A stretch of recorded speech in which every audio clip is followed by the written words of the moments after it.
People tend to eroticize the negative narrative in their brain because human beings are weird. We tend to eroticize our traumas. But even if the humiliation play does not have an erotic component for you, oftentimes it can have a tremendous cathartic possibility in it.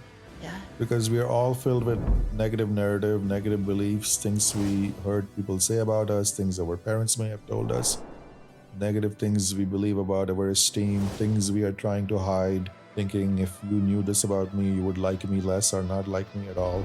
And oftentimes these monsters are bigger inside of our systems than they are on the outside. Yeah.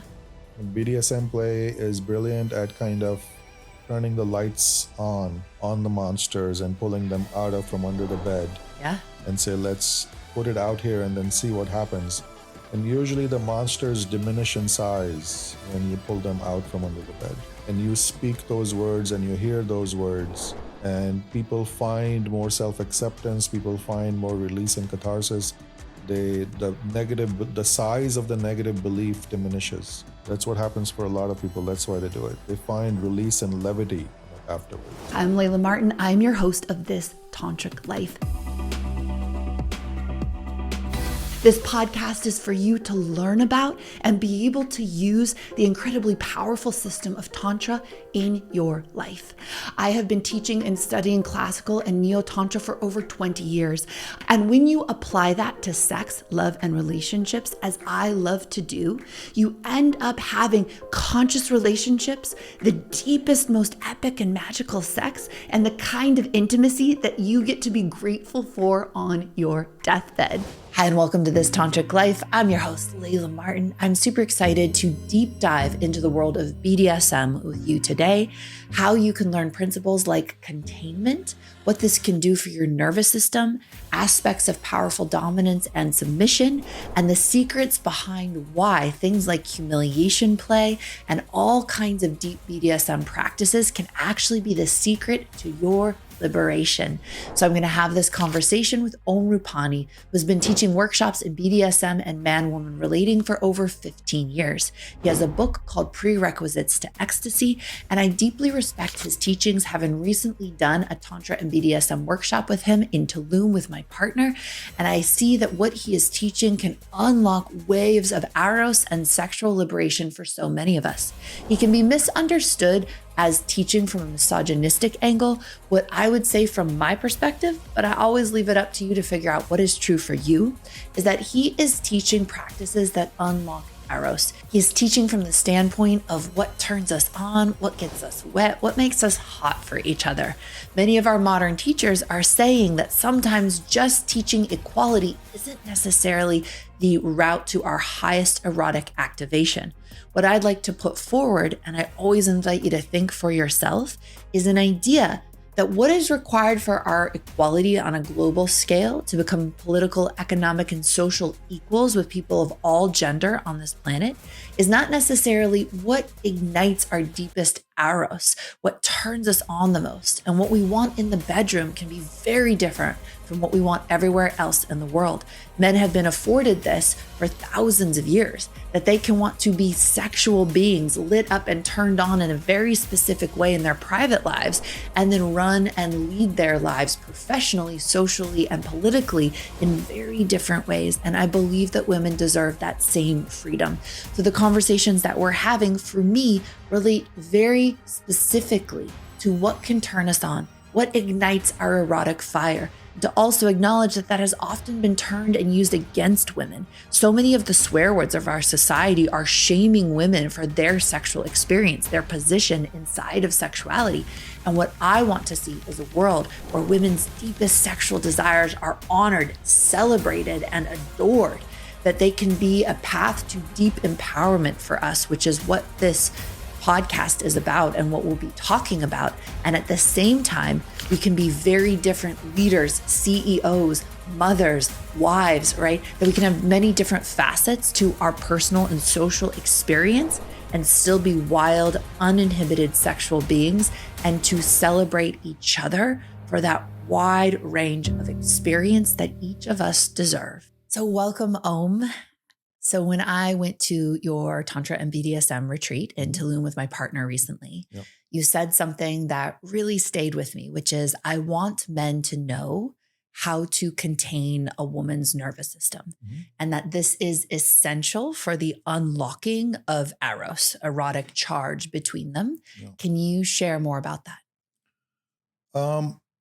Containment is not a complicated concept, but it takes a little bit of understanding. The best way I know of introducing the concept to people is uh, start with grounding. Everybody knows what grounding is, everybody understands what it means to be really ungrounded, and then what it means if you ground yourself or if somebody grounds you and you kind of come into your body and you release the jitteriness, come into your breath. I think every yoga class you take or every meditation class you take, you probably start in like, let's come into the room, let's leave the outside world behind, let's gather our energies. I think that is a process of containment. Mm. Um, I think the phenomenon actually occurs at the energetic level. That's why it's slightly tricky to point it because we can't see the energetics. But I describe it as if we could see the energy, imagine we have an energetic body, which I believe we do.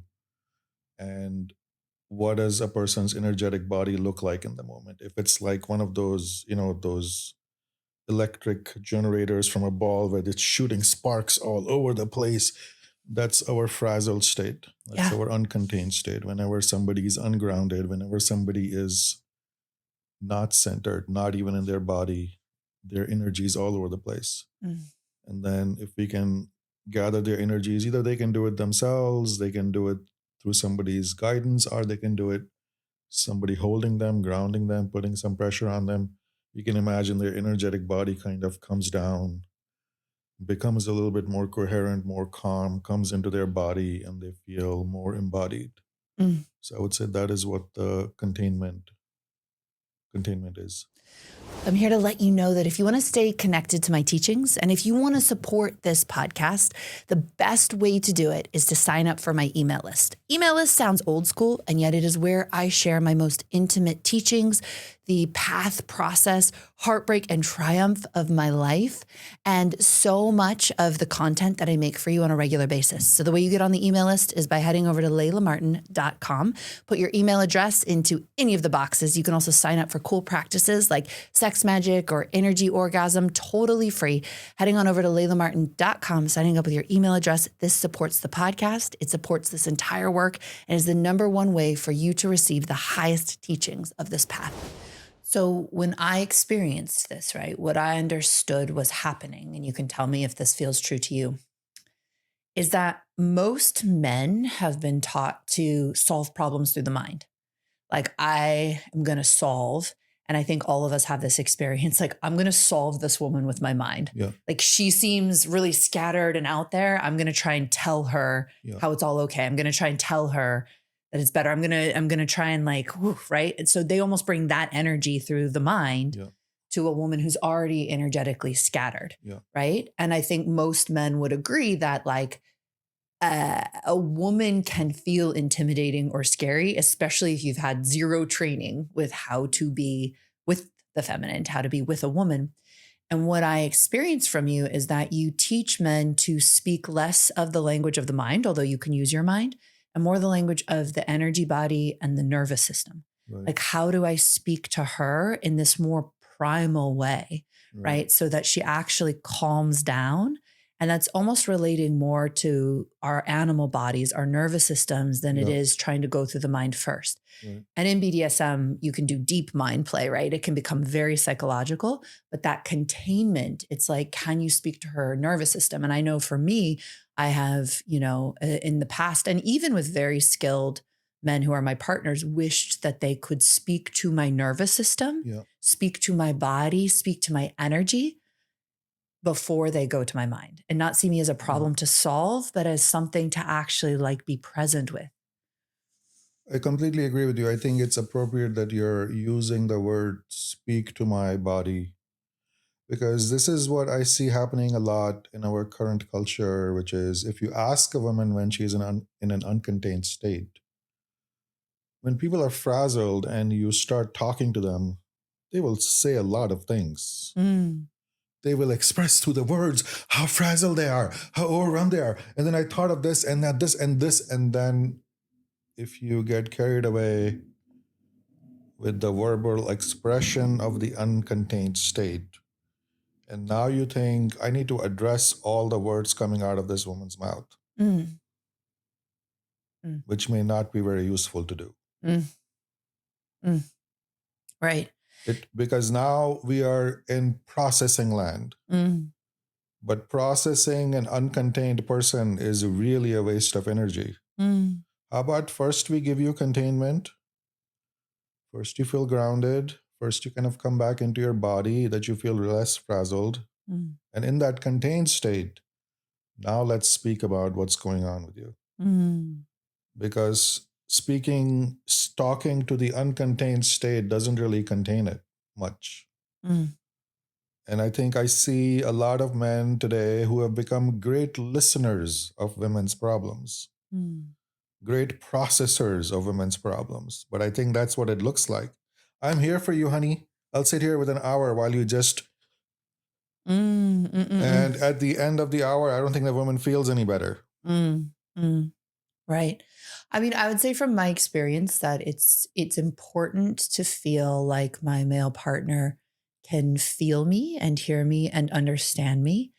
And if I've gotten that, which shouldn't take a tremendous amount of time, it doesn't have to take a tremendous amount of time. I would still rather be having outrageous sexual experiences and a really good time rather than processing. And I can totally own that my current partner has helped me see that I have this inclination sometimes to over process, to go to processing. Processing makes me feel connected, but actually I'd rather just have a primal fuck. Right. And I don't mean instead of being felt and understood, but that I can be felt and understood without, as you're saying, being super in processing land all the time. I agree with that. And again, not dismissing at all if there are actual things that need to be discussed. But I think even those conversations are better. The possibility of them occurring is better when both people are contained. It would be, doesn't need to be in common language. People would say, let's deal with the upset first and then have a conversation. Let's deal with the anger output first and then, because if we are having a conversation about the issue while there is so much anger, all that's going to happen is the anger. So the uncontained state is kind of similar. So nobody's saying there might not be actual things to be discussed, or there might not be an actual issue between the two people or something the woman's going through, but still give containment first and then have the talk. Yeah, totally. Basically, that's it seems like a pretty sound, easy piece of advice to follow.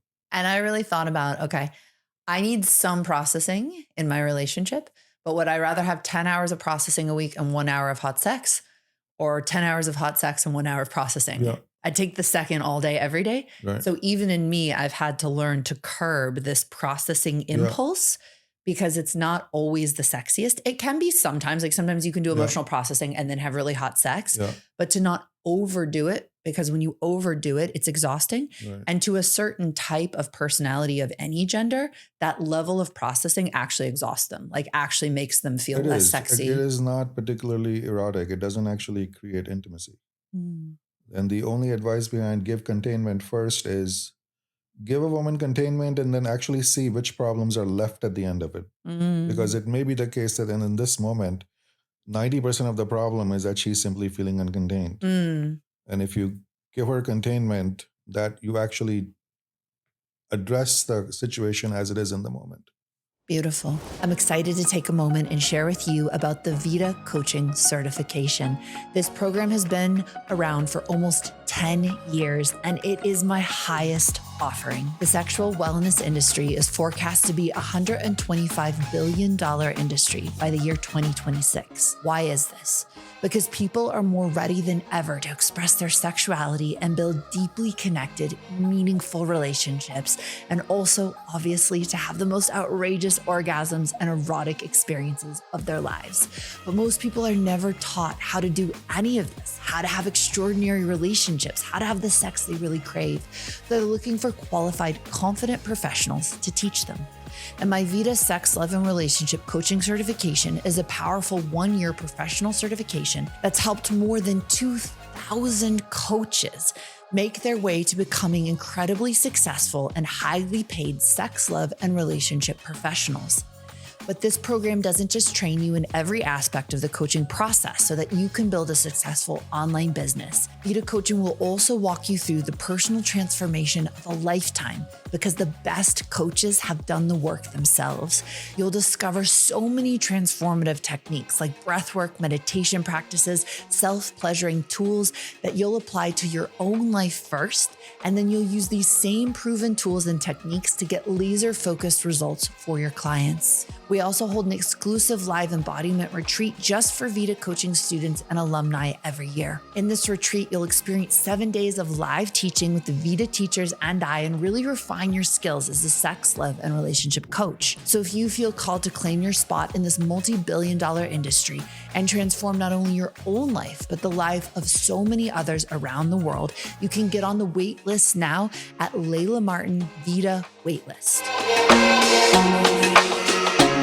So let's talk more about that. And, a lot of what I saw of how men got better at containing, what I loved about your workshop is some men came in and you could just see that they had been disasters with women their whole life, right? Not able to get what they wanted.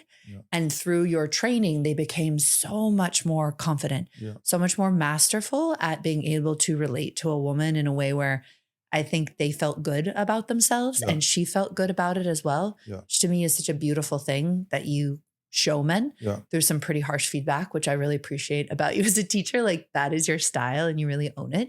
But I'd love to hear first, what got you on this journey? And, you're really recognized as being an excellent dom, right? Which starts with containment, as you taught us. So how did you get into this and what makes you such an excellent dom? How I got into it was pretty much the same way I think anybody else may find their way into BDSM exploration. I was just a little bit curious about it. I took a class, an evening class. I started exploring a little bit.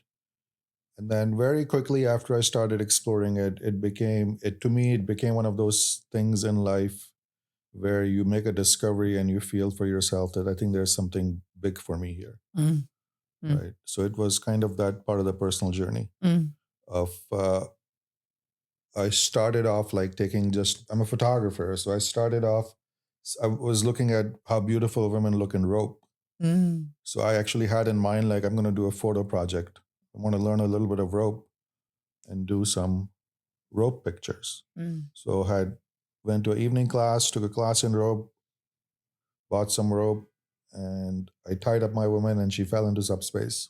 And I could feel how drastically her energy had shifted. And she has a pretty noisy mind. She's a type A personality. Right. And I'm like, that to me is like a big discovery. I'm like, what just happened here? This isn't just about aesthetics. And what is subspace? Subspace, I would say, is deep containment. There's a really state where the vigilance has dropped low, where there's a energy of trust between dom and sub. And it's kind of a sweet space for them to be in. And the submissive essentially drops into a very sweet trance state. So discovering that, I felt there is something big here for me to explore. So I just kept exploring and going deeper. Yeah. And for me, what I've really experienced through your work and through through the just experiences of my own through BDSM is that on a spiritual level, like on a universal level, on a universal level, I feel like we are all responsible for finding some level of spiritual safety, no matter what, right? And that there is, if as a woman, I am looking to a man to make me feel safe in this world, period, that's it, end of story, Yeah. right? I will feel fragile in this intense and overwhelming world. Yeah. So part of my journey as a woman has been, where is the deepest knowing of safety within me, right? And I find that through my spiritual practices, through meditation, through the knowing of myself, knowing that I've got myself through all kinds of experiences. Yeah. And on a biological level, right? Women are particularly vulnerable, right? And if you go back to tribal society, if I'm pregnant and I'm not being protected by the men in my tribe, my baby is going to die, right? If I'm not being looked after by the warriors in my tribe, right, I'm at risk. And we're all social animals. So we're all actually looking for safety cues from each other because that's how we're built. And there is a biological need in women to feel that the men around them can create safety, are present, right? And in my experience, that hypervigilance that you're talking about, right, means that if I feel unsafe in the world, with the men around me, with my partner, I'm going to be in my head all the time trying to problem solve, thinking, and in some ways trying to tell him what to do, right? Like, I don't feel safe, so I'm going to tell you how to act as my man. I'm going to tell you how you need to be so that I can feel safe, right? That dynamic isn't super sexy. And I think what I saw you training men how to do was to speak to that primal need in women to know that, like, I am biologically safe right now. Like, not safe because you're a nice guy who's going to be nice to me. I'm safe because you have a kind of mountainous presence to you and you are here with me. Right. And you're big energetically. So I can relax. You've got this. Yeah. And that craving in women is so deep. And we're often going very unmet in it. Yeah. So I saw you show men who really didn't know how to contain come into their power around that. And so I'm curious if you could share, like, when men are really bad at it, what do they do? Like, what is bad containment? There are many causes of it. I think at one level, you have to want to provide containment. Yeah. You have to want to make your energy big. You have to want to say, I've got you. Yeah. That's kind of a decision you make. That is a energetic configuration you create. That I am this person and I've got you and you can calm down. You can lower your vigilance. I've got your back. And that essentially is the beginning of the energetic contract between Dom and Sub in a scene. If that doesn't occur, the submissive will not feel contained enough to really surrender. So I think you saw that in the class and the exploration. And this is why I love teaching this particular energetics through BDSM, because the feedback loop is so immediate. Yeah. That if the man is doing any of the 20 things that are sabotaging his containment, if he is too wobbly, if he is too enamored with his own uncertainty, if he's in his head, if he's being mechanical, none of that is going to create containment for his partner. And it's wonderful if the partner says, I didn't feel contained. I felt you were in your head. I felt you were trying too many things. I felt you were too jittery. Right? So it's a great way to kind of teach men and course correct them to realize what's working or what's not working. And the results are quite immediate and reliable, as you would have noticed. It's like you don't need 20 different techniques to contain 20 different women. It's exactly the same energy. So when women say what didn't work for them in a particular scene, they're saying exactly the same words. You were doing too much. You were moving too much. I felt you go in your head. You were too jittery and uncertain. You were moving me around too much. All the same feedback. And I think that's a great way to kind of help men adjust, saying, oh, I can see what's working and not working. And I think, do a pretty decent job of them learning quickly through that feedback loop, which they don't have in real life. They go on a date, they may have a makeout, things may not work out for the woman, she may never feel contained. She may not have the words to express what he's doing wrong. He will never hear about it. So I think this is why I like teaching it right off the bat in a posture scene. Like your first job is to contain your submissive and see if you succeed at that. Right. And your submissive will give you a rating from 1 to 10. And so it's not a mystery what's happening here. Totally. Yeah. I loved that in the class that you had women say, look, you were a 1 or Yeah, you were a 3. absolutely. Or you were a 9, right? Yeah. And then why? Because I love that you treat people like they're powerful enough to be able to meet how they are impacting the world. Yeah. And I talked to one of the men in our class who had gotten like consistent 1s. I was like, how are you doing? And he's like, honestly, feels so good just to hear the truth. Good. Like I kind of knew my whole life that that's what was happening, but no one ever told me. I hear you. And so nice to actually just hear that. And in our class of 50, on the last day, we still had 5 or 6 guys who were getting low numbers in containment. Totally. And we called them out. Nobody died. Yeah.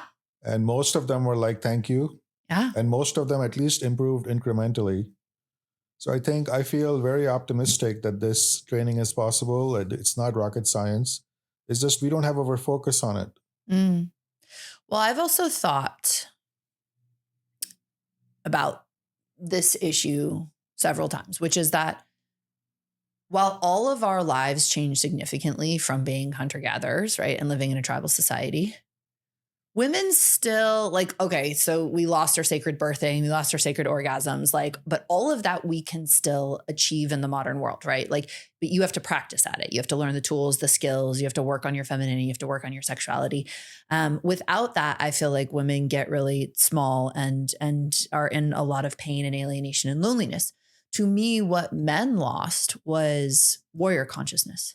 So as much as war can be super toxic for men, back in the day, every man was a warrior. Like every man protected his tribe, protected his family, and every man was a hunter. So what that trains your body to do as a man, if that is day in and day out, you are moving through nature and you are highly attuned, right? You are paying attention. You are very deeply focused, right? If you're a warrior, you are looking out, right? You are deep in yourself and in a flow state, going towards a goal, protecting your brothers, building up this kind of power within you. And if you think about warriors, they don't fret and move around and do a lot, right? They're very focused. There's a stillness to their movement. Very much. And so I feel like men have lost that initiation, right, of what it is to be a warrior. And so for me, the big question for men these days is how do you cultivate warrior consciousness outside of having to go to war? Right. And a lot of what you talk about in the power of containment, to me, is what a man would learn to do through warrior training, through hunting, right? Yeah. And one of the things that I saw you do was really teach men to become big energetically, right? To not hide or be small, to not fret about in their heads, but to come home to this deeper power within them and to trust that. And I think one of your biggest teachings around containment was slow down, right? Do less because that quality really grounds. And if you think of really powerful men, I think there's this saying, I don't know who said it, but the most powerful man in the room is usually the stillest, or even sometimes less noticeable. And there's this quality of masculine power that's really associated with stillness. And so I think you're initiating them into that. I completely agree with you. I think if you remember one of the analogs I give to men for embodying their Dom energy is a Marine on guard duty. Yeah. Which kind of encapsulates so much of what you just expressed, which is he is a soldier. He's very dangerous. He's very trained, but he's not frantic. His aggression is not. He's not where's the gun? You're firing all over the place. Yeah. He's not doing, in fact, he's very still. Totally. And that applies to, in this country, a Marine on guard duty, any soldier on guard duty. In London, the Beefeaters are a great example of that.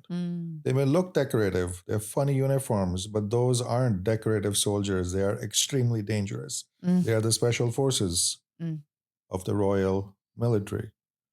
And that embodies, I think, the energy you talked about, which is you need that stillness because warriors are hunters. Mm. They're killers. Mm. Soldiers hunt other soldiers. Mm. That's what they do. Mm. You can't be crazy, wild, all over the place, uncontained, running around. Mm. Right? They wear camouflage, and the special forces, you won't hear them before they walk through the door. Mm. That's what they do, which means they're very self-contained, they're very dangerous, and they know absolutely how to direct their energy and towards whom. And I think those are essential masculine virtues that we should cultivate in peacetime and wartime. Mm. So I think some of that energy kind of translates into the training we did. That come into your stillness, first contain yourself, ground yourself, be powerful, get rid of your niceness. Yeah, women don't surrender into niceness. Flash news. Maybe women don't know this either, but I can give you 10 guys who are nice and have them try and contain you, and you'll be like, get the fuck off of me. Totally. You won't feel contained. Totally. And this isn't my judgment or ideology. I've tried everything. What works? What actually creates that sweetness between men and women? Niceness doesn't contain women. Strength and power does. Self-assurance does. Self-containment does. So I'm like, let's do what works. Right. Let's actually give women what calms down their nervous system. And what calms down your nervous system is a man who is dangerous without being crazy. You want a powerful man whose aggression is not being directed towards you, but whose aggression you can count on being directed on behalf of you. Absolutely. And Right? to protect your children. I think all women want monsters. You just want him to be your monster. Right? When you watch Game of Thrones and you literally have the monster next to the queen, he's her monster. But he is a monster. He's a killer. But he's the queen's killer. She's not afraid of him. But that is a correct paradigm. Women want dangerous men. They want them to be dangerous on their behalf. But they do need them to be dangerous. Otherwise, nice guys would be winning all of you women over, but they're not. Well, I think we also need to make a distinction between nice and true heart. So like when I've studied masculine energetics, like one of the toxic things that happened to men was that they got split. This is my opinion of watching men, which is like you can either have like a primal fuck and be like a deep killer, but you're like a playboy or you're used in service of someone else's war. You know, you're like someone else's soldier. You don't have heart. You don't have spiritual power, right? Or you're like all heart, no fuck, no spiritual power. Or, you know, at least in Christian society, you can be a priest, but you can't have sex, right? You're disconnected now from everything else. And so to me, like what women are looking for is true heart in a man with that killer instinct, which means I use my killer instinct in service of those I love, in service of values that I want to protect. And I feel like that is a man who's connected to his true heart. Nice to me is a trauma response to I don't feel safe to be myself. I don't feel safe to be in my power. I don't feel safe to own my primal fuck. So I'm just gonna be like nice to everyone. I agree with you. I think nice guy to me, it's a mask. So when I say nice guy, I'm referring to a compensation energy that many men today are putting on simply to not be a bother to anybody, but it isn't really their genuine self. And from that fake facade and mask, neither can they give you containment, nor will you be able to feel their heart because they're not really there entirely. And I think what gets missing from the conversation, right? There's this whole thing of like, oh, women like assholes, women like men who are like dicks. And it's like women are attracted to testosterone. And I think a lot of women, their primal eros is more drawn to a man who's exhibiting warrior qualities, testosterone, presence, and strength than someone who's exhibiting niceness. But what we really want is that warrior quality, that testosterone that has heart in it. I hear you. And I do think that, you know, one of the huge disservices we've done to men is that testosterone does make you like a little aggressive. It does make you a little bit of a dick sometimes. It does. It does make you like assertive, competitive, these qualities that we've shamed. Right.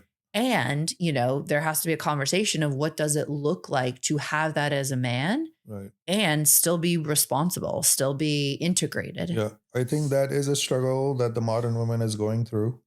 And quite frankly, men need to reclaim this part of themselves, that they do need to reclaim the wolf in them. And the wolf is not your poodle, No. right? The man who actually owns his containment, his power, his aggression, is not going to be that easy to control. So that is where I think the modern woman kind of shoots herself in the foot, where she wants the dominant man and she is not ready to put down all her control obsessions. And I'm like, pick your side. You want to control a man? I'll give you 5 submissive men who will run around and do what you tell them to do. They won't make your pussy wet. And when you meet a guy who really is in his own, he's not going to be your lapdog. So meet him on even ground. Right. And I think that's a decent offer. Absolutely. Right. But, I think it triggers women's control issues, because if you have had to contain yourself for so long, if you've had to be self-reliant for so long, then being in company of that man, you essentially, there is an alpha dog in the modern woman that is going to clash with the alpha dog in that man who's embodied. Now, which alpha dog do you want to put down? Yours or his? Totally. Otherwise, there will be conflict. Right. I'm excited to tell you about my 6-week self-pleasure training, Obliss. This is the first course I ever made, and it has been going for over 10 years now.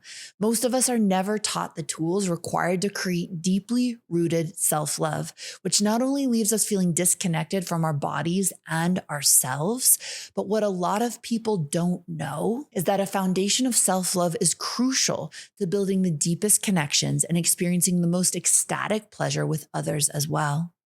My 6-week sexual masterclass for women, Obliss, trains you to have the ultimate orgasm and fall deeply in love with yourself and your body. You'll heal your sexuality, address old wounds, face things like fear, guilt, shame, and shutdown, and be able to heal and integrate them, and discover how to access the deepest, most profound self-love. So whether you're just dipping your toes into the magic of Tantra, or you are a seasoned sacred sexuality practitioner, you can use Obliss to expand your pleasure capacity and to access the most exquisite self-love. I'm so excited to tell you about my sexuality training for men. If you have ever wanted to take your study in Tantra and advanced sexual mastery to the next level, then this training is for you. More and more men are waking up to the fact that there is a whole next level of confidence, pleasure, and power available to them when they step away from relying on things like porn and fantasizing to drive their sexuality, and instead begin to approach both life and sex in a more primal, present, and embodied way. I know that those are the kind of men that I feel most drawn to, but releasing the stories, negativity, and stagnant energy that hold you back from becoming a truly exceptional lover requires what I call the holistic tools of sex. These are practices like breathwork, energy activation, sounding, mindfulness, and movement. So I designed this 7-week men's sexual mastery training to train you in all of these tools so you can shift your psychological and energetic approach to sex. This allows your body to last longer, allows you to have multiple orgasms without ejaculation, and to experience flow states during sex. This is all done through powerful 20-minute practices that you can do once a week or daily if you desire. So if you've wanted to train yourself in a program like this to take your sexuality to a whole new level, join me in the Men's Sexual Mastery Training at laylamartin.com/MSM. I want to speak to a couple pieces of that I know female listeners will probably be feeling, which is, number one, because men have not had initiations into being true warriors, because a lot of them haven't done the work to be in their heart. Yeah. A lot of women have gone through life encountering men that weren't trustworthy, right? That actually did a lot of damage. That, there are real narcissists in the world. There are true abusive people. There are people who you actually shouldn't be trusting with your heart and your body. Absolutely. And so there's that piece of like, well, why in the world would I open myself? And, if all you see are those men in the world, you're going to miss how many truly good, powerful ones there are, because there are Right. many of those. Yeah. And I can speak to the control mechanism within me. So I think for women, it's really important to understand boundaries Yeah. are different from control. So I can say, do not speak to me that way, right? Or I'm not okay with X, Y, and Z if Yeah. this is not a healthy behavior for Yeah. me, right? A boundary is different, or I don't want to be touched that way. Yeah. BDSM is great at boundaries, Yeah. right? I don't like what you're doing as a Dom truly, right? I have safe words. Yeah. And a good Dom will always, always honor those, right? Yeah. But control, in my experience, as when I really studied myself, right? I had a very abusive father. I was not raised in that way with a masculine that I could trust at all. So I have a hypervigilance where I feel unsafe with the masculine, but the unsafety is actually mine because it's my programming, it's my conditioning. Yeah. I have mostly in my life dated good men. And what I mean is flawed men, men who make mistakes, but men who are not abusive. They are not trying to hurt me. They don't have bad hearts. Yeah. And I have felt so unsafe, so deep in my nervous system, but I don't feel that unsafety. That's the thing that I want women to know. I would not have said I was unsafe.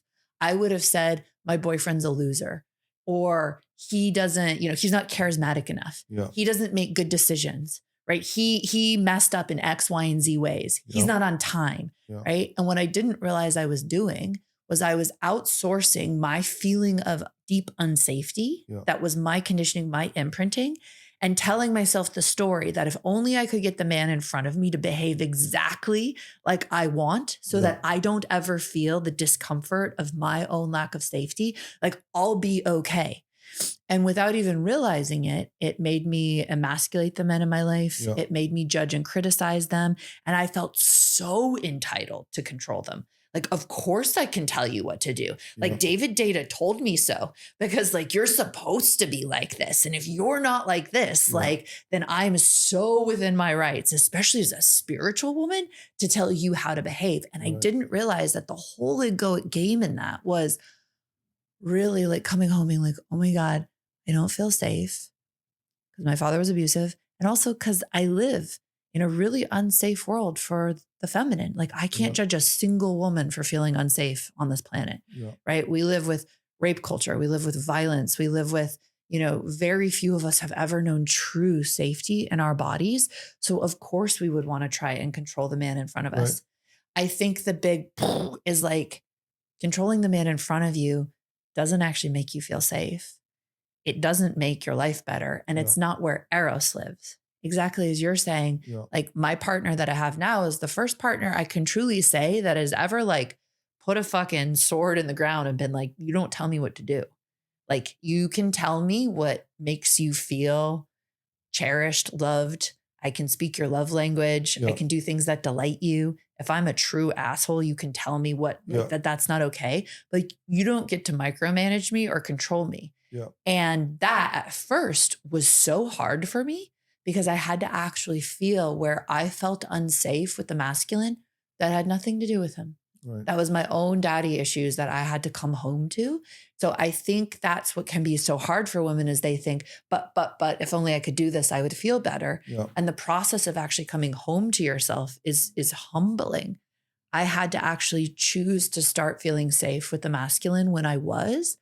And I think it can be really hard as a woman because so many experiences with so many men in society that haven't been safe have made us even more hyper vigilant, that it can be hard sometimes as well with a man who's really in his power, who's really holding containment to be like, oh, I am safe with you because you're embodying this warrior consciousness, because you're embodying this presence.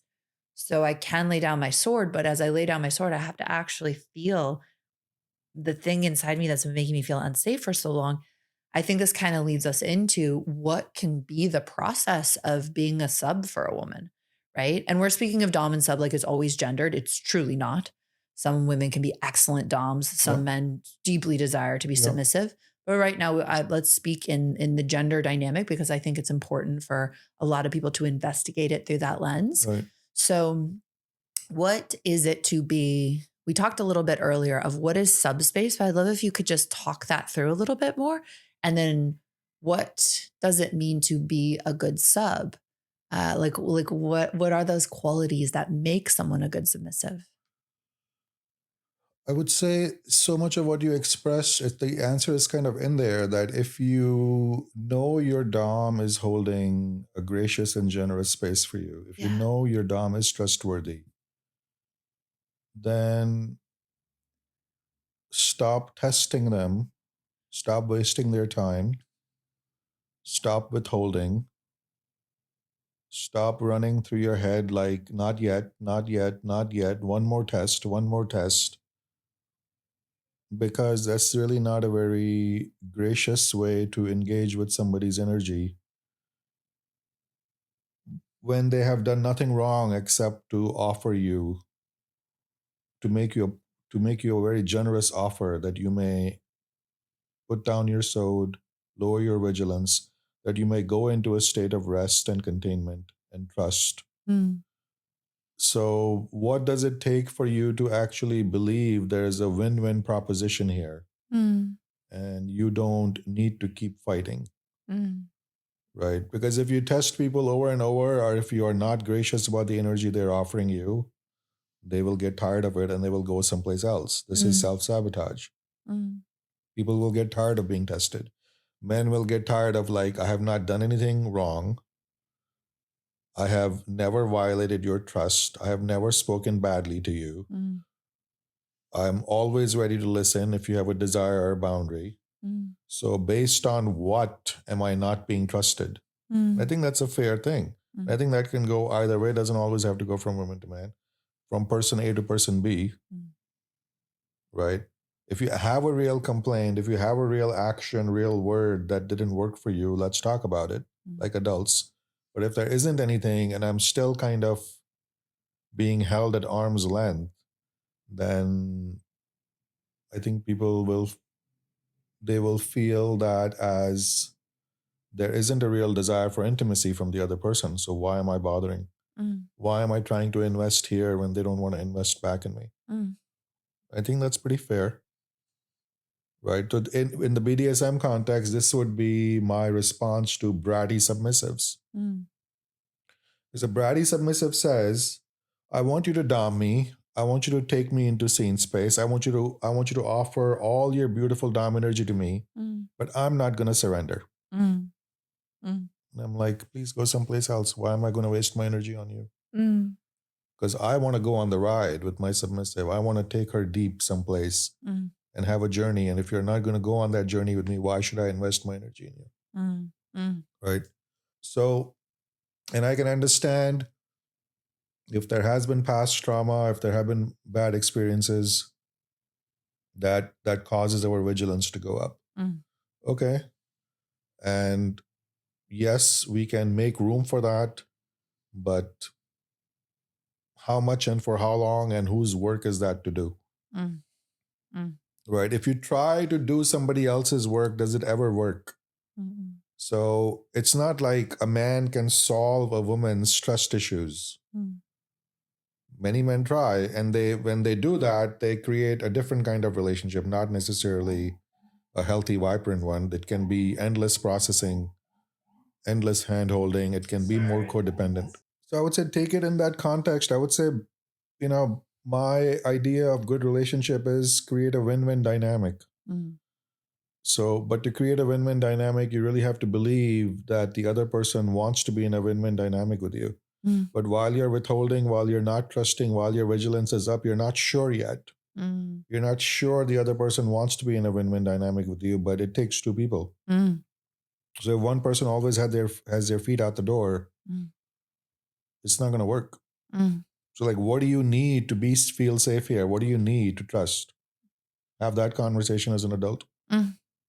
Yeah, and if you don't have that, then definitely don't do BDSM and probably don't be in a Because relationship with the person. because the breakdowns will appear very rapidly. Mm, mm, Right? If you don't trust your Dom, do not do a scene with your Dom. yes, Because the entire container is a trust container, yes. right? And if you are the person who says, I don't trust anybody, well, I think you're going to be It's going to be difficult for you to go into subspace. It's going to be difficult for you to have a truly intimate relationship, Mm, because I don't know any relationships where there is no trust and the relationship thrives. Do you? mm, So I can understand why people have trust issues. We have trauma. We have negative experiences from people who have not taken care of us. But I think that's on each of us to kind of repair mm. and not generalize that the last person, that all the world is going to be like the last person. Right. And from the man woman perspective, yes, there are sociopaths and narcissists on all sides of the fence. And I would still say, far and wide, the way men are built, our esteem is linked to making our women happy. Mm, We don't really derive any esteem from disappointing our women. mm, We don't derive our esteem from pissing off our women. We don't derive any esteem from our women being indifferent towards us. mm, We derive our esteem from making you smile, giving you pleasure, mm, having you approve of us. That's actually how we are built. mm, So have some faith in that thing, that we don't even need to be taught that. You can see little boys trying to impress little girls. mm, It's there. It's already there that I want to be the kind of boy, young man, grown man that a woman finds impressive. mm, That's what we want to do. We want to impress you. We want to delight you. We want to present ourselves and engage with you in a way that makes you adore us. mm, So try and not lose sight of that in spite of the negative experiences. I don't think that fundamental has been lost or damaged to any great degree. mm, I don't feel any repair needs to be done. I think that part of the masculine instinct is exactly where it has always been. mm, Men want to please their women. Men want to pleasure their women. mm, Men want their women to think well of them, respect them. mm, Right? Men do a lot of things to evoke all those qualities and emotions and responses in women. mm. So have some faith in that. I think that's the saddest dynamic between the genders from my life has been that it wasn't until I heard Alison Armstrong say Yeah, the most important currency to a man yeah, is that his woman is happy. yeah, That means so much to yeah, him. Just like you said, a huge part of his identity yeah, is in she's happy, she's sexually fulfilled, yeah, right? And I know for myself, so I can imagine it happens for many, many, many women. My pain with my father, my pain from patriarchy, my pain from all the shitty messaging I got when I was young, yeah, right, made me shut down my heart and feel yeah, super unsafe. yeah, So no matter how good the man was in front of me or how hard he was trying, I, in so many ways, was saying, no, no, no, no, no, right? yeah, Because my own pain body yeah, was like, you will not open to this person. yeah, You will not love this yeah, person. Right. And I think the really bitter pill for me to swallow was there were a couple bitter pills. First bitter pill was there's no man on earth who can solve this for you. okay, Like the dream, right, can be there's some Prince Charming somewhere who's yeah, like makes enough money, is totally emotionally astute enough, is like completely spiritually enlightened, has so much emotional intelligence, yeah, like is smarter than me, so can figure it all out, has a great heart, has a really hard cock, right? Like somehow if I just found that man, or yeah, if I made my husband into him, yeah, or like my dom into him, I would be saved, right? Like the answer is in some perfect man. yeah, But I can say to every woman out there that I dated some of the kindest, smartest men on the planet, and not one of them made my own pain yeah, body better. yeah, They just couldn't. They could make a safe space for me to heal my pain body, which is a right, huge blessing. They couldn't heal it for me. So that was bitter pill number one.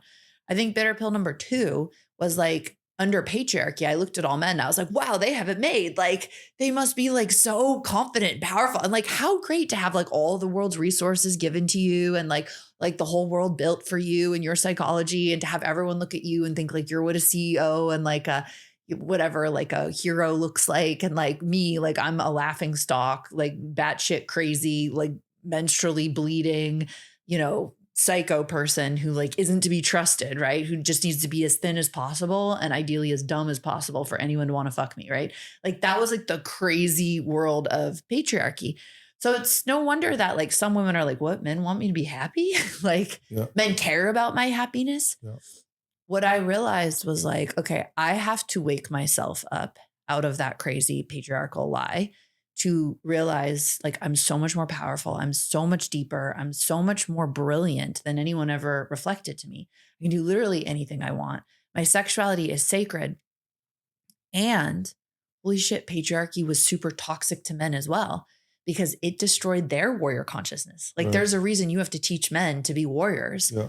right? This toxic system, call it whatever you want, wasn't actually good for anybody. Right. So the second bitter pill was like, it's not like I wake up out of that toxic system and then all of a sudden the men are just there to like meet me. It was like, oh, I actually feel like I have to participate in men remembering their own power as well. Yeah. And the phrase that like I hear you say, that's like a phrase I've used for a while is like, I have to want them to win. Yeah.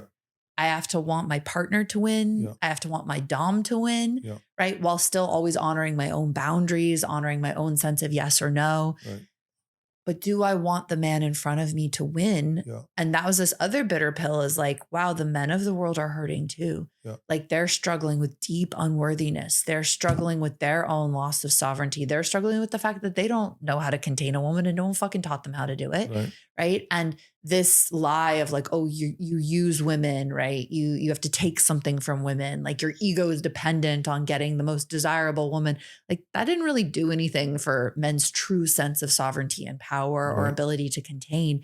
So I was like, okay, so I not only have to do my healing work, but I actually have to help men, right? Hold them in such a way that Yeah. they can come home to their power. I can't do it for them. Yeah. I don't even know if help was the right word, but whatever state I was in before of being hypervigilant, controlling, and judgmental was not helping. Right. Right. And so when I start to see them that way, it's like, oh, I've had to be on this whole process of remembering my true power.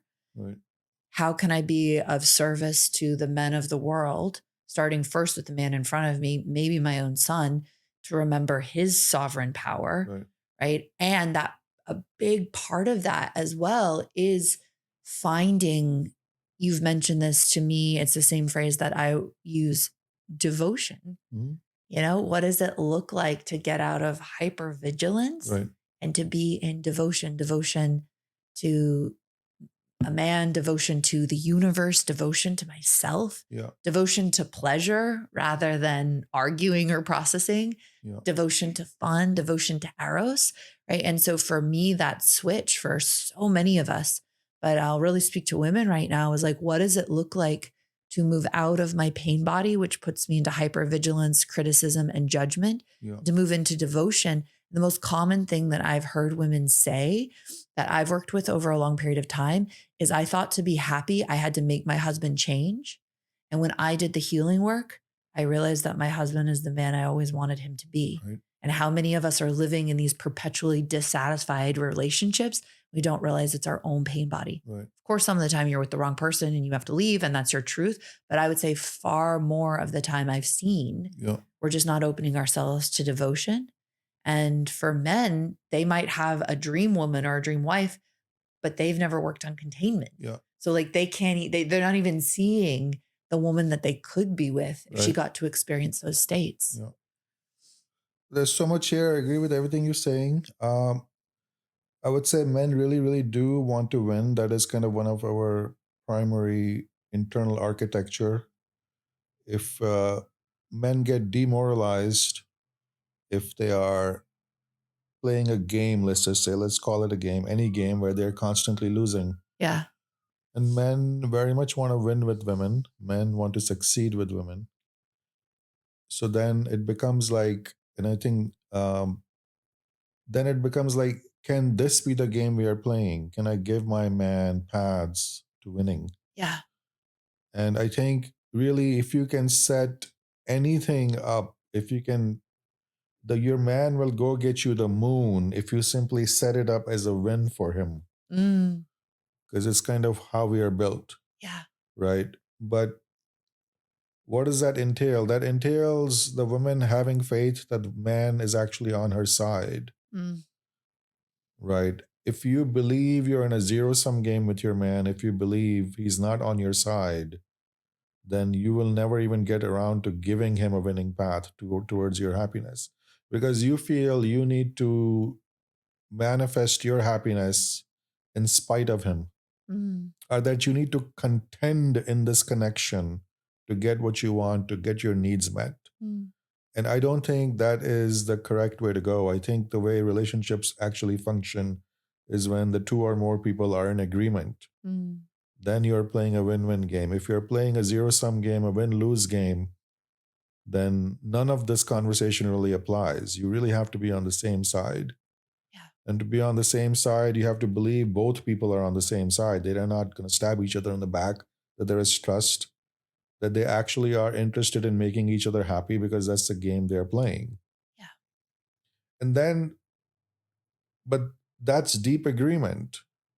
And anything that is keeping you from coming into agreement is going to sabotage that process. And what I see almost as a pandemic these days in women's energies is women have been taught you don't come into agreement with men. Yes. If you believe the patriarchy theory, if you believe that men have been winning at the cost of women, and now it's women's turn to win at the cost of men, I'm like, you're free to follow that ideology through, but you're not in an ideology of agreement. That is not going to be conducive to intimacy. It's not going to be conducive to softness or trust or even eros. Because once again, you think you have to find a way to fulfill your needs in spite of the other person. I think that's like a fundamental fracture in what intimacy actually is. So unless you believe, what can I do to come into agreement with my partner? It is an entirely different mindset to think in those terms. Yeah. That no, the whole point of a relationship is for us to come into agreement. And agreement, again, does not need to be 100%. I really treat it as a Venn diagram. Any successful relationship, your relationship between you and your Uber driver is a win-win as long as there's a Venn diagram of agreement. Yeah. I'm going to get in the back of your car. I'm going to behave in this cordial way. You're going to drive me where I'm going. I'm going to leave and say thank you. And we have a win. You got your money. I got my ride. It's all good. Totally. Right? I'm going to be a little late, but I'll also be charming, so everyone's still happy. And I think even in a BDSM relationship, in a dynamic, in a single scene, we're not marrying each other. We are filling out a form. We're saying we're going to do this. Yeah. These are my yeses. It's like totally good. We have a meeting point. We find the yeses and we create a little experience, and both people are like, that was fun. That was kind of hot. And we didn't do anything and everything. We didn't get married and the scene is over. But we were able to find agreement. We were able to find a win-win. But even to do that, you need at least some fundamentals, which is like, we're doing this together. I trust you. I trust that you have my best interest at heart. That if I surrender to you, it's going to be a positive experience for me. But if there is a standing belief that coming into agreement with men is a bad idea, I think that is kind of a surgical hit on your connections with men. And I see a lot of women kind of in that energy, and they may not even be aware of it. They panic almost, say, what do you mean come into agreement with my man? Yeah. Totally. Yeah. Yeah. I had a good friend say to me recently that she was at, a more mainstream kind of conference with lots of speakers. And she said like the predominant themes were like men suck. Yeah. Like that's just kind of a cultural perspective now. Which means men suck, which means I'm never going to come into agreement with any man. Yeah. I don't know how you create true intimacy beyond that. I don't see it. If you can do it, good luck to you. I don't have any solutions. Right. To me, relationship is about people coming into agreement. If you have belief systems that are fundamentally keeping you from coming into agreement with someone, you cannot have a positive relationship with them. Yeah. This can be you can apply this to cultural wars, you can apply this to religious wars, you can apply this to wars between countries. If you simply decide those people over there, I am never going to come into agreement with them, conversation's over. Mm. Mm. If you believe there is no way I can come into agreement with that person or those people, there is no starting point Mm. for Mm. any possibility of sweetness, of softness, of trust, of progression in a connection, of evolution in a connection, because there's no agreement, Mm. right? So this fundamental distrust I see, that men are not to be trusted, that men are stupid, whatever your negative narrative is, I'm like, I don't know how to help you create a good man-woman relationship past these things. Doesn't really work. Yeah. It's a non-starter. Yeah. Well, I believe the origin of that in women is a pain body. Yeah, And I definitely understand why women have a big pain body yeah, after everything that they've been through. And I think sometimes we confuse a defensive posture yeah, or a protective barrier over our hearts and our sexuality as power, right? So before, maybe I felt like a vulnerable victim. yeah, Now I feel angry and assertive and aggressive, and that feels more powerful to me. yeah, I feel like that can be a phase of healing sometimes, but that true power is, regardless of the insanity of all the world around me, how do I want to live my precious life in right, this incarnation? right, And I think where I can be inspiring for women is I live very powerfully, right? Like, I make my way in the world. yeah, I am a powerful force. I feel like I own my gifts, yeah, and I own who I am in situations in a way that is inspiring to many people. yeah, And I love being submissive sexually. yeah, It's so fun. But the reason isn't because it feels unpowerful to me, or yeah, like even sometimes, oh, well, she's in control all day long. So it's right, great for her to let go of control. yeah, I love being in subspace because it's the place where I find eros, I find pleasure, yeah, I find magic, yeah, and I find surrender.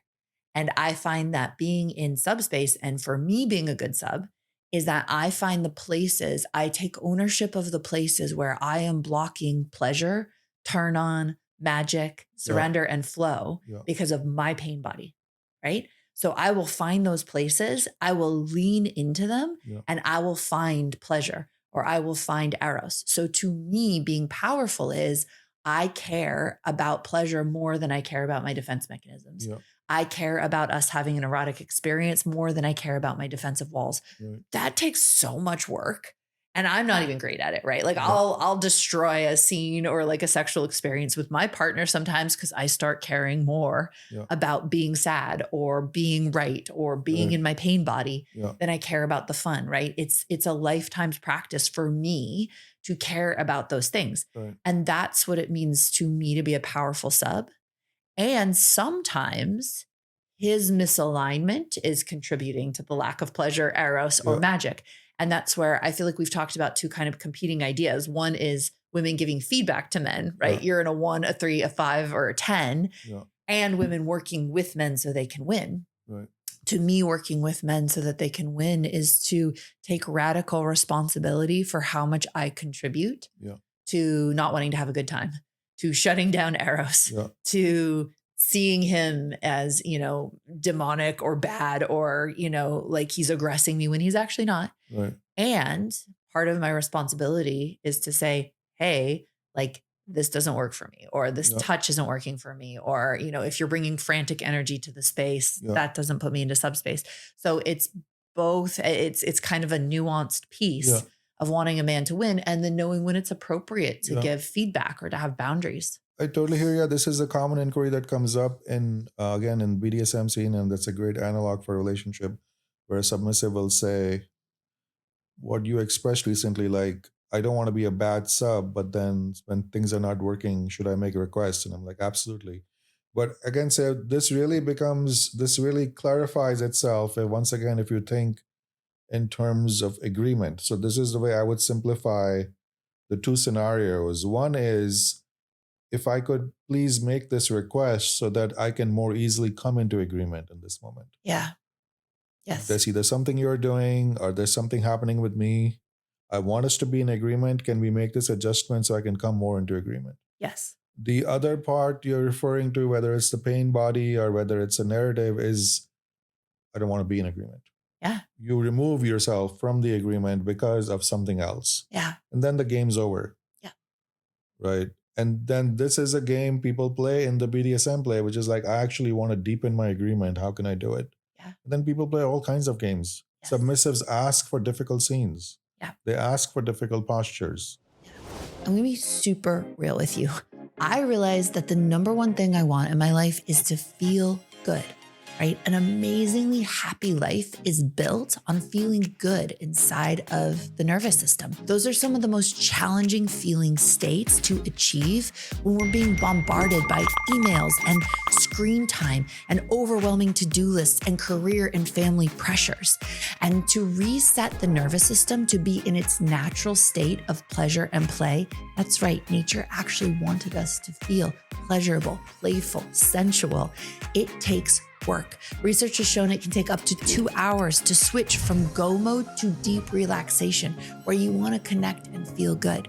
If you're like me and you don't have 2 hours at the end of the day to meditate, to do yoga, then supplements and plants can actually help your nervous system to feel the ways that you crave. If you're interested in supporting your nervous system to feel the way that you most desire to feel, then go ahead and check out our mood line to shop the entire mood product line and unlock the pleasure you crave.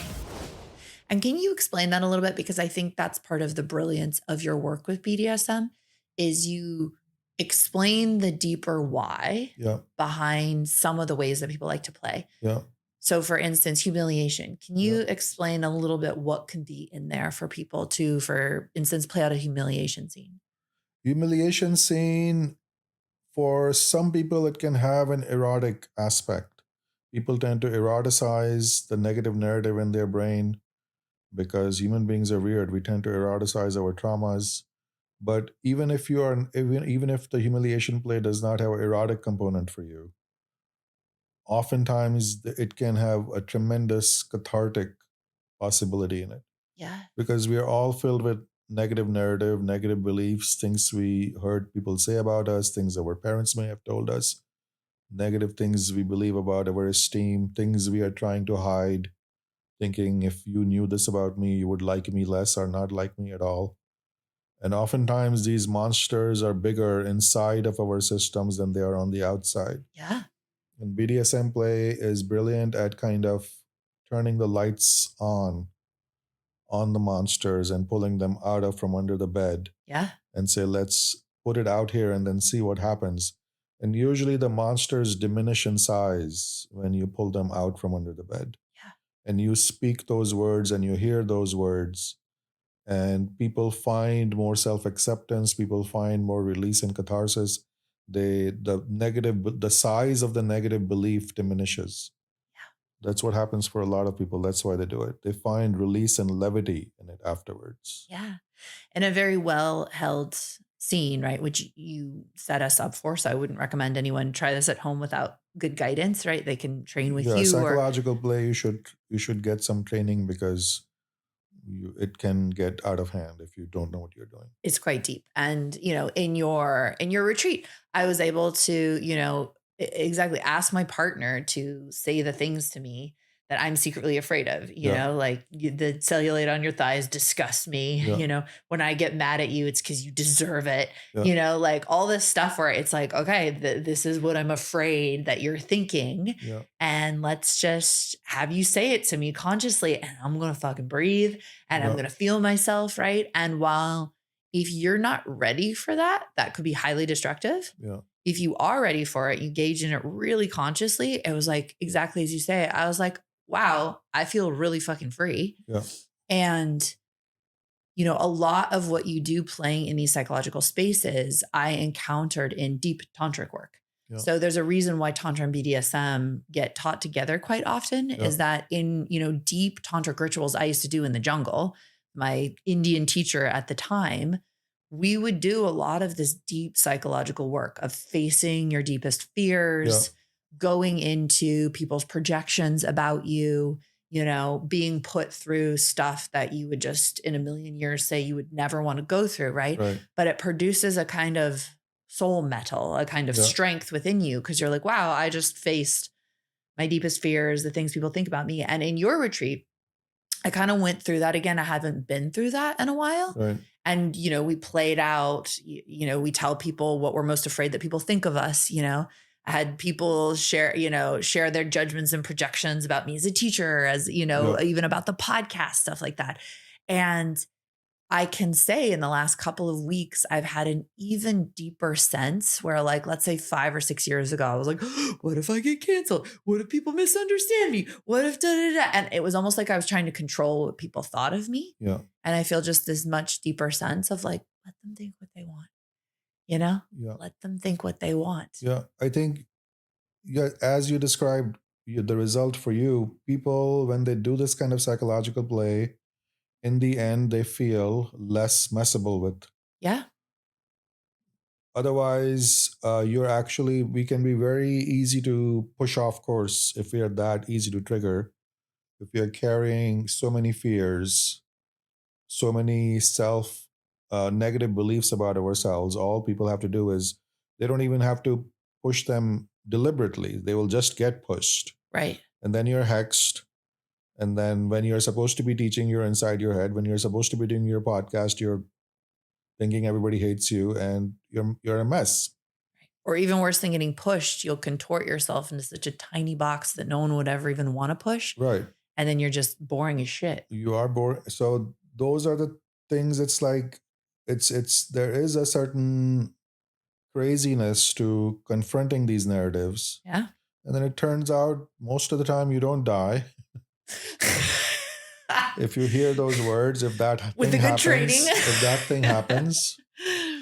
And I think what is at the heart of this is we are all trying to negotiate our self-worth.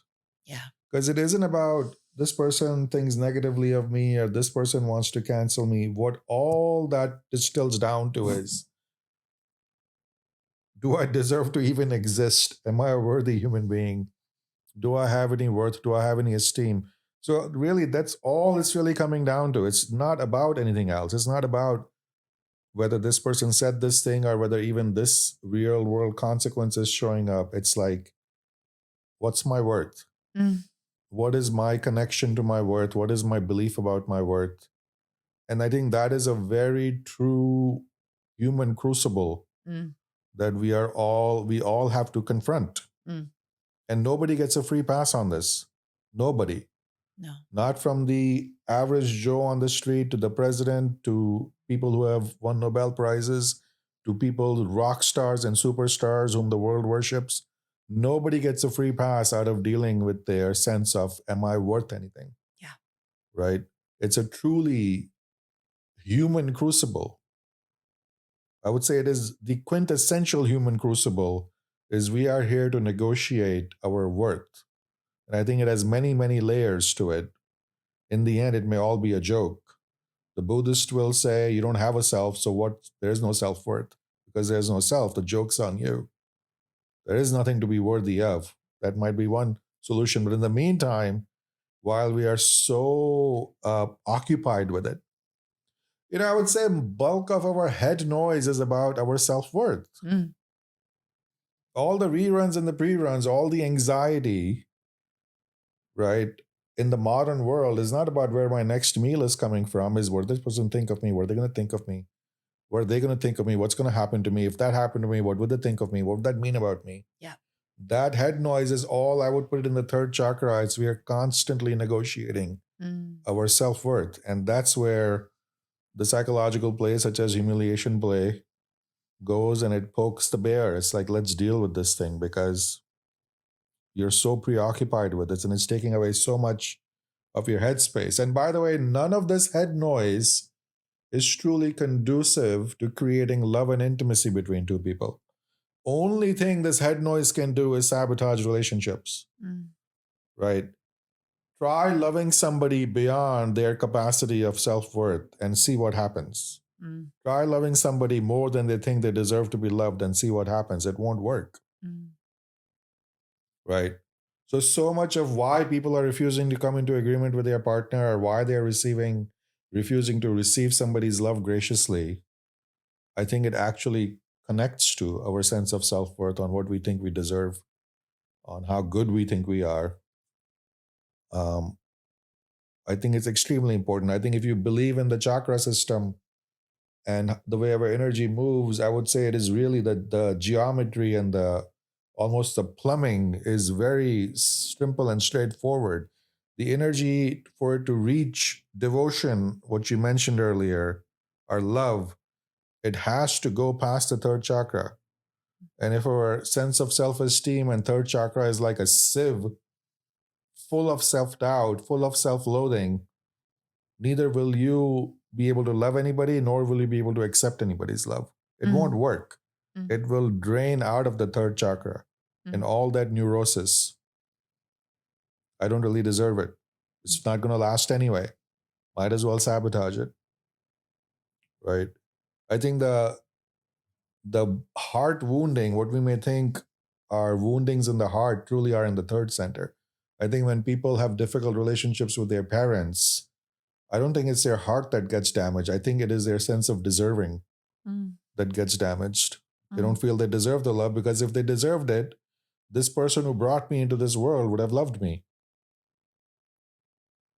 That's a reasonable thing for a child to think. I must not deserve it, because children tend to blame themselves. If I deserved love, my parent would love me. If I deserved love, they wouldn't be treating me this badly. I think all that wounding is at the third chakra, right? And none of us get a free pass from that. I think that is our crucible. And you can, I would say 90% of the stuff people deal with on their therapist's couch is self esteem in one form or another. Even when they're talking about relationships, they're actually talking about their self esteem and their sense of deserving. So absolutely, you can deal with it in a regular therapy session, and BDSM is brilliant enough and like wide enough in its exploration that it really has pretty direct and powerful ways of playing with this thing. It has a sense of humor about it because it doesn't take itself too seriously. Absolutely. Right. And this is also where this is again why you need the other. I don't think we can do a great job of self healing in this area. I think we need the other because we negotiate our esteem in connection to other people. It is not figured out in a cave. It is how do other people find me worthy. I don't think we can ever be removed from that. This is a relational thing. This is a relational negotiation. And it's wonderful to see it happen in a scene play because a good Dom can really hold a very generous and neutral space for you because they don't actually believe your narrative, right? They can hit you with your narrative and offer you expansion in it. And as far as they're concerned, their scene's over. And they as much as a therapist would. Yeah. They're not really personally involved. They are helping you deal with your monsters. And that can be a very beautiful, transformative space to hold. I think that's the area where things can get truly shamanic in a scene. Yes. They can get really transformative. People can really find big freedom very quickly. And I think that is what I want everyone listening to know about this depth of BDSM play and what's possible. Is like it can just be fun, right? Yeah. It can just be adding some kink or some spice to your Yeah. sexual experience. And if you wish to take it Yeah. all the way, Yeah. you can use it as a contained, intentional space Yeah. in which to explore some of the biggest themes of being human. It is. Surrender, devotion, power, direction. You know, you even teach dominance as like alignment with Shiva, consciousness, Yeah. right? And surrender is alignment with Shakti and Yeah. like the full expanse of energy. Yeah. And you can say, hey, you know, maybe it is like my fear of my belly that's been holding me back from having an orgasm my whole life. I Yeah. can't tell you how many women are like, I just ripped off that one self-consciousness piece and my Yeah. whole eros woke up, you know? Yeah. So what if you decided how to play that out? I What if hear you just you. faced it? We haven't delved too deeply into Eros, but let me remind you of one of the pieces we played with in our workshop, where I instructed the men, saying this was like into the third or fourth day of a 6-day journey, so you already had some foundation by this point. And I'm like, when you're handling your woman, combine arousing her with the third chakra, combine the second and the third. Yeah. do psychological play while arousing her, and you saw the results. And for the women, I said, give him physical duress, first chakra and second chakra. With women, second and third. So yes, call her all those names she's afraid to be called. All the things you did in the standalone humiliation scene, now bring it into your sex, and you felt what happened to the energy, Absolutely. right? So I'm like, I think there is like deeper energetics and tantric wisdom going on here than we may have complete access to. We don't know what's happening, but I can tell you from experience, if people may ask, well, why would the hell would you want to do humiliation scene? Well, for one thing, try combining humiliation with arousing a woman, and interesting things seem to happen. Yeah. Right? It really seems to be a portal. It's like, so it tells you how much of the energy was being dampened by the third chakra. Yes. And when you go in there and you slap it open, all of a sudden the sex is like, you tell them. Right. This is part of my teaching. It has been part of my methodology for a long time. Like how much of your life force energy is Yeah. wrapped up Yeah. in your own self-obsession, right? Right. What if people think this? What about this about me? Oh no, you Yeah. know, like this is so common. Shows up as social anxiety. It shows up as self-consciousness. It shows Right. up as ruminating. It shows up as just completely shutting down who Yeah. and what you are, right? There's so many ways that this like negative self-obsession Yeah. manifests in the world. Yeah. When you face those energies head on and you bring them love and you bring them presence and you bring them awareness, you literally crack the wound up, bound consciousness from the past in your nervous system Yeah. and you release the underlying energy. Right. So, what was bound up in this nervous system, almost obsession, Yeah. becomes free energy. Right. And that's how you get your life back. Yeah. So much of what we're talking about of playing with sexual shadow, facing the things that might humiliate you, Right. right? Going directly into that darkness. We've been told the narrative like, oh, there must be something wrong with that woman, right? Right. Or like she must have some like horrible, self-worth issue. Right. But you can do it in a very conscientious way. I can't speak for everyone and how they're doing it, where you're actually developing a tremendous amount of personal power. Because I can just speak for myself. When I am showing up so that you will see me a certain way, love me, perceive me a certain way, I'm not the main character of my life. I'm not living my destiny. Right. I'm not living the divine inspiration within me. There's a huge amount of courage that's required to Right. say, I'm going to do what feels true Yeah. and let the chips fall where they may, right? Right. That's how we become truly liberated to be ourselves in this lifetime, which in my experience is what people want so much, Right. right? That's their deep desire.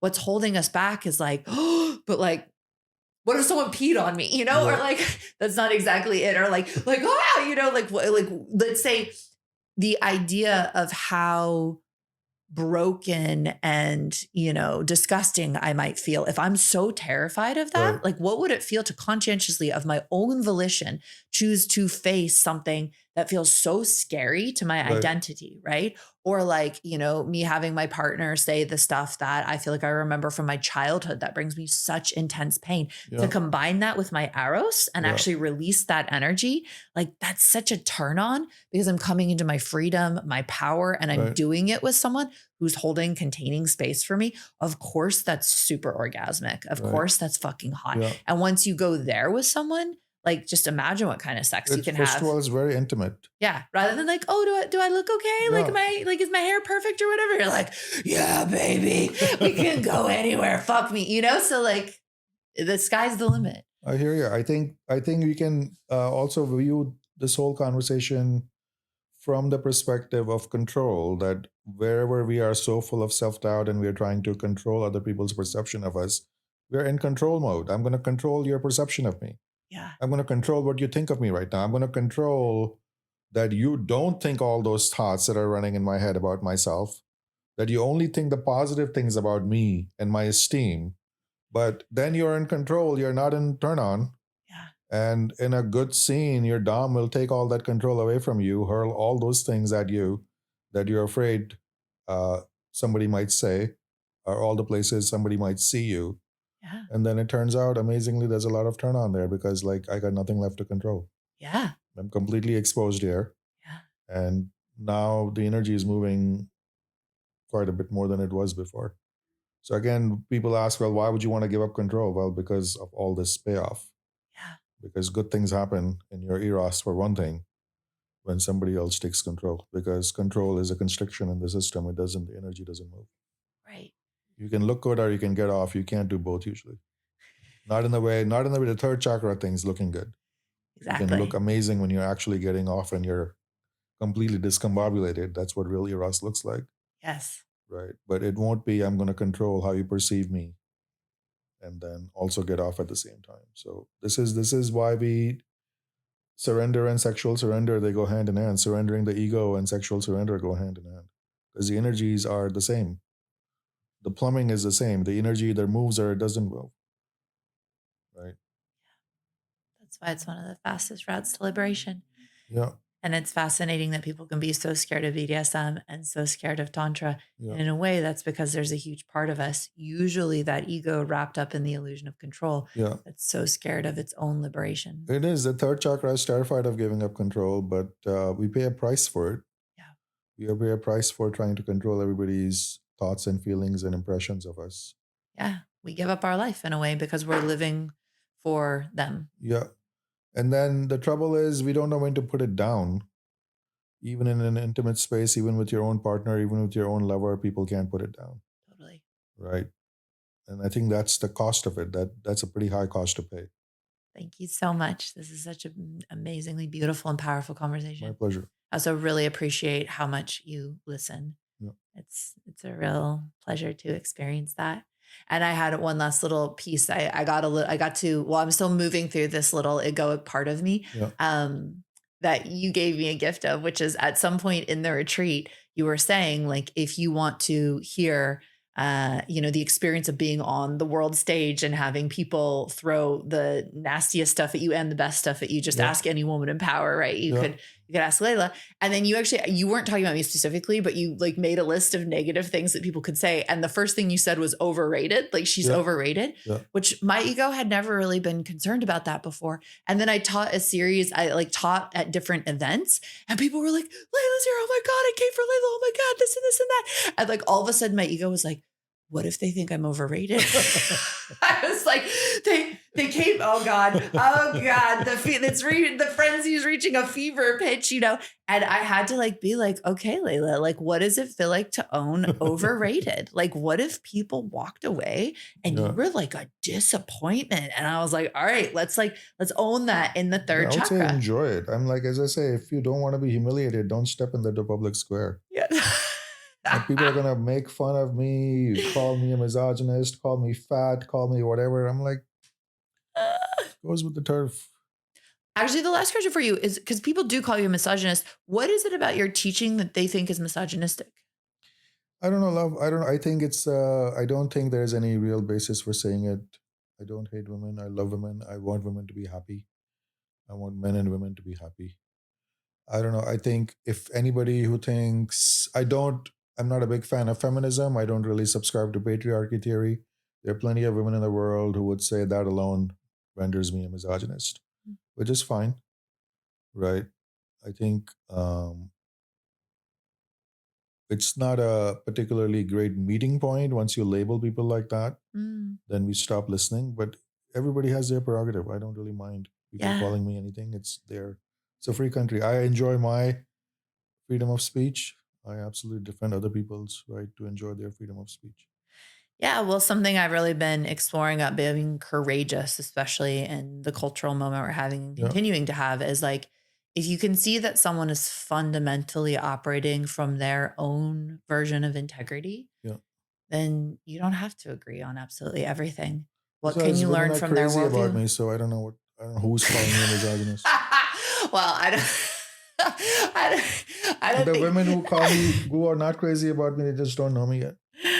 I think what can happen is that women think that there's a particular way in which we're going to get our power back, and that anything that falls outside of that can be damaging or hurtful. I know that. I also think that what turns us on erotically can be very different from dynamics that we need to heal in society. Right. So I think all of that can contribute to it. Okay. And, I think it's powerful what you do. I think it's powerful to have your ideas out in the world. I have seen that what you offer can be so powerful and so healing for women. Yeah. I know it's made me feel more able to do my work in the world, to be powerful in the world. Yeah. I remember doing a scene with my partner and being like consensually smashed onto the hard concrete floor at midnight or whatever. And then waking up the next morning and just crushing my to-do list, and sometimes you have no idea what's going to work. So thank you so much for being pleasure. here. Thank you for having me. Where can people find you to connect with you, to work with you? You can just go to my website. All the information is there, omrupani.org. Amazing. Thank you for listening to this Tantric Life. I am Layla Martin. This is the home for the realist conversations about sex, spirituality, polarity, conscious relationships, and all kinds of topics that help us live the absolute most incredible lives. Please check out the next episode. Please go ahead and leave your rating and review on Spotify or Apple or YouTube. It's so, so, so helpful when you do that. If you want to stay connected to me, the most helpful supportive thing you can do is to head over to laylamartin.com, sign up with your email address. That connects you to me if you want to study deeper with me, if you want to receive my deeper teachings. I do it predominantly via email. Finally, you can check me out on Instagram at @the Layla Martin. And thank you so, so, so much for being here.